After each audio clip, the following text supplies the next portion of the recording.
all night. Hello. Baby. Hey. Who's this? Oh, hey, it's Rachel. What's up? Rachel. Yeah, Oh, is this Alberto? this is. Yeah, I'm calling from the CVS. Oh, yeah. Yeah, I Okay. was following Hey, up on give me your... 1 second, Rap. Sure. I'm sorry. Give me 1 second. I have somebody on the line. Oh, yeah, sure. Yeah, go ahead. Oh, no, I mean, you threw me off because it's like 11 o'clock at night, my time. I'm like, who's calling Oh, me here? shoot. They're probably in California. Yeah, I'm sorry. We are. I apologize. It's Don't still worry. a little late. But yeah, what's been going on? You're from the corporate office, I would assume? Yes, I work in Karen's office. And Karen, yes. Okay. Mm-hmm. So, Rachel, and I know it's late, but I'm glad somebody called me on this matter. I've had not one but two run-ins with an individual who claimed to be titled as the pharmacy manager at a location in Texas. Who I've, in phone conversation, her phone etiquettes are horrible. Like, she was just very unprofessional in the way she was, talking over me when I'm trying to explain my need as a consumer and as a patient post-op, actually, because right now it's going to be Thursday and in an hour or so, and I have not been able to fill my post-op pain medication in that CVS pharmacy since the 9th of August. And I had told her I just had full left shoulder replacement surgery. This is not like I had maybe a tendon, repaired. This is a major surgery, and I was given discharge instructions along with 5-day supply of pain medication from the surgeon in the hospital I was coming to. And I was explaining to this young lady that I had received some medication that they gave me from the pain doctor, but it gave me an adverse effect, so they changed it up, right? I asked her on August 9th, when the doctor sent the medication over to CVS, how soon can they get it, to me, because I'm running short out of the 5-day supply I was given from the hospital when I was discharged, and this pain is no joke. And she says, typically, if we don't have it in stock because it's controlled, it takes 3 to 5 business days, not including weekends. So I said, with a little, hesitation, I said, okay, gosh, let me see what I can do and see how far I can hold off and try to channel the pain somehow in a different way. I said, so can you put the order in for my medication, please? She said, yes. And I said, okay. So I said, would you be able to go ahead and let me know how long this is? Well, we're going to have the pharmacy place the order. This is on August 9th. Have them place the order. That's Tuesday. We may have it on Friday, but it may even get here by Monday, no later than Tuesday of this week. Not including the weekend, because she claims that the delivery people, and I don't know what your process is, works that way. But I said, Aniba, I think her name is Aniba. I said, can you do me a favor? Yeah, Aniba is what she claims it was her name. Her name, and she's a pharmacy manager apparently there, right? So I said, Aniba, can you do me a favor? I understand you're telling me you don't have it in stock. I fear that I don't know how well I'm going to handle the pain that I'm undergoing right now after this anesthesia and this nerve block wears off in my arm. It's going to be excruciating. Okay, wait. Can I interrupt you real quick? I'm sorry. So, sure. So the issue is that they don't have the medication in stock. That's what's going on. It's not that they're not filling it for you. They just don't have it in stock. Oh, no. The beginning of the conversation started that way, right? And let me just go a little fast forward for you, because it's a long drawn out thing. But I'm gonna try to condense it into one, real quick, so you understand what's going on here. So Tuesday I spoke to her. No, I didn't speak to her. I'm sorry. I spoke to one of the representatives there in the pharmacy that says, well, I have the pharmacy placed the order in. It takes 3 to 5 business days. We should get it no later than Tuesday of next week, right? And that's excluding the weekend. I said, okay. He said, but you could call on Friday. We may have it as soon as Friday by end of day. But I would encourage you to call in on Friday. And that's when I spoke to Amoeba, right? When I call on Friday, I asked the representative, why is this medication still on hold in your end? And typically with your application, whenever I have something that's not in stock, it will say out of stock, RX in order, or something to that nature, right? I said, I'm showing that you have my medication on hold. Is there a particular reason why it's on hold? He says, well, and then Amoeba said, that could be many factors. And this is where she went in assumption. It could be your insurance company's not going to pay for it. It could be that the pharmacy doesn't have it in stock, or it could be that it's too soon to get it filled. And I said, well, Amoeba, all of the 3 that you're mentioning, it's not correct, because I called Express Scripts. They said that they showed where they put the request in for that particular medication, and they approved it 100%. I've already maxed out my benefits for the year after the surgery, so I don't pay any deductible or anything, right? Long story short, I said, Amoeba, that's not accurate. I called my insurance company before I even spoke to you, and my insurance company told me that it should be okay. It should be good. That, along with the pain cream that they gave me, some kind of cream to help with the muscle, so I wouldn't get like shoulder freeze or what have you.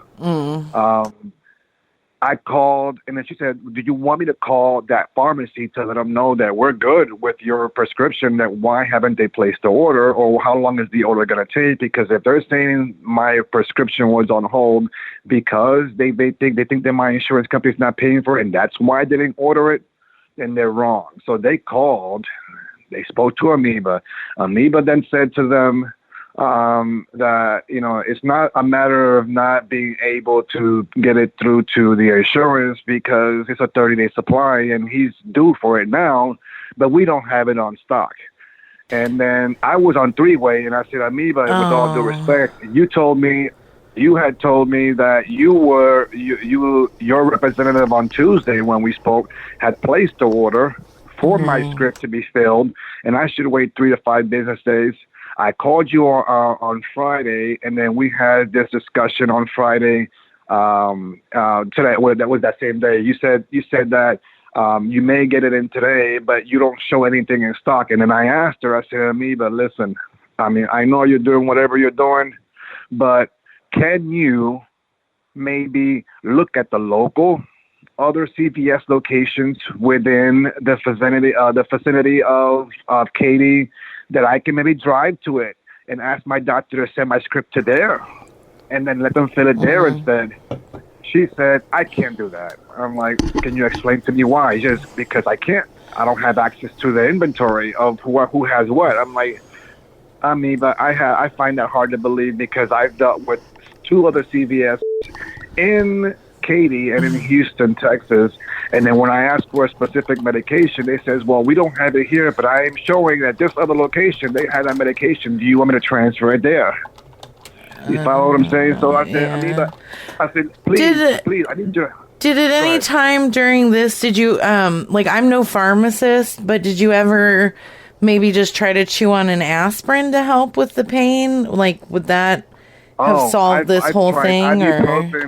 Ibuprofen 500 milligram. I've tried acetaminophen 325. I even went ahead and tried what's this thing called? Oh my God, Advil for back, neck pain, those kind of things for sports related injuries, right? I've tried everything to try to alleviate or get some kind of comfort from this pain. And I'm sorry, what's your name again? I like to address people like that. Rachel.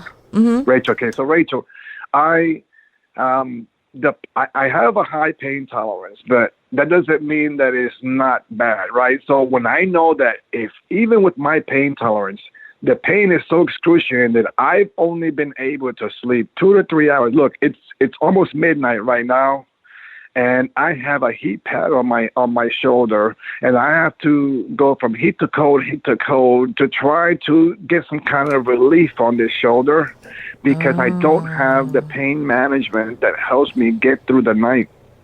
And Rachel, there's no way to live that way. I mean, today is going on Thursday. I'm going to 10 days plus post-op from my surgery. Oh, no. And I have not been able to get the relief I needed from my doctor who sent the medication to this pharmacy. And when I explained to Amoeba my disconcern for the service that they're giving, and one person saying one thing, another person saying another, and then no one's consistent, and the incompetence that they had in that pharmacy. I said, look, Amoeba, I know I don't know what your situation is. I don't know what your how. I know at pharmacies it can be stressful and it can be overwhelming at times because you're getting bombarded with all kind of hospitals, doctors, orders coming in. I get it, right? But when you have a patient who has clearly told you, and you see it because my doctor has called you and my orthopedic surgeon has called you, that the pain level that Mr. Rivera has is almost as bad as giving birth with no kind of anesthesia, and it says it's excruciating pain, especially when it's in a limb that he uses even to get up on a day. I'm going to see if I can, I'm going to add your doctor's office in here real quick. I need to just get some background, so. Yeah, for sure. I can give you the name, the name of the doctor and the phone number you can call. I mean, they're not open right now because it's after hours, but I implore you to come tomorrow. And if you can three-way me in through all the whole situation, I guarantee you, they'll tell you, I spoke to a representative named Monica at Dr. office, okay? Her name is Monica, is one of his staff or medical assistants or physician assistant. But she's been the one that's been going back and forth with this CVS location to understand why is it taking this long for their patient to get the relief they needed. And if they didn't have it available or they don't have the capacity to fill that, they should have notified it before it goes into a 7, 10, or 15-day timeline to get this medication filled, right? Now, this is the deal, Rachel. When I spoke to Amoeba on Friday, I explained, and it was out of frustration already because I was at a point where my pain level was almost intolerable. I was going to go ahead and walk myself into an urgent care. It was that bad. I felt. Sir, can you just give me a second? You are giving me anxiety with how hyper you are. I have your doctor's office on the phone. If you could just speak with her, just kind of go through your information, and then I'm going to write up a report, but I'll be right here, okay? Thank you. You have my doctor's office on the line? Mm-hmm. Okay, go ahead. Yes. Her anxiety. Hi, this is Albert. Hi, how are you? Who is this? Is this Monica? Well, what the fuck do you think this is? Jesus Christ. Who the fuck is this? Ma'am, I don't know. I spoke to Rachel from CVS Corporate. I don't know who you are, but you most likely are not the person I need to speak to. They must have dialed the wrong number, and I apologize. But you may hang up now. What is your problem? Do you have nothing better to do? Oh my God, man! I'm trying to be gentlemanlike with you. I apologize for having them call you, but I need you to hang up the phone, please. I'm going to trace this phone call, motherfucker. That's quite all right. I got a tracer on my phone. I'm tracing this phone call. And you know what? I'm going to report you. That's quite all right. You have a blessed day. Oh, you are a piece of fucking shit. And if you call my phone again... All right. Sorry, Bev. That guy gave me wow. That was like talking to my dad.